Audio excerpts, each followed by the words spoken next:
1998年，还未满20岁的诺维斯基只身加入了达拉斯小牛队，时间一晃眼就是21年，今天正式宣布退休，被誉为与天沟同为史上最难防守单脚后仰跳投，恐怕也将成绝响。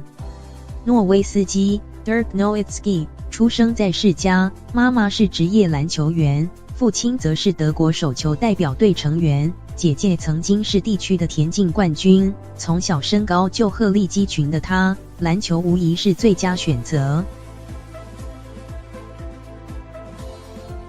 18岁时，诺维斯基已长到6尺11寸。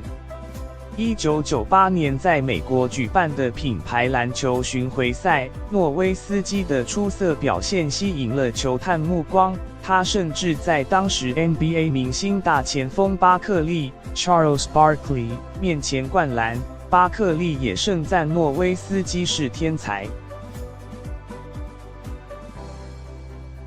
1998年 NBA 选秀会，密尔瓦基公鹿队在第9顺位选中诺维斯基，随后就将他交易到达拉斯小牛队。新人球季就遇上封管的诺维斯基，在仅有50场比赛的球季，打得十分挣扎，身材偏瘦的他不断被联盟的强力前锋修理，还一度拿他的名字开玩笑，把 Dirk 改成 Erk， 少了一个 D， 借此嘲讽诺维斯基缺乏防守 defense。 诺维斯基也曾说过，当时的他十分沮丧，一度想过回去德国。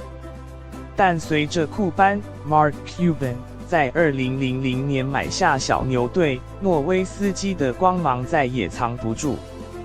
他14度入选明星赛，4度获选联盟第1队，5度联盟第2队。2007年更拿下联盟最高荣誉的最有价值球员，成为联盟的一线球星。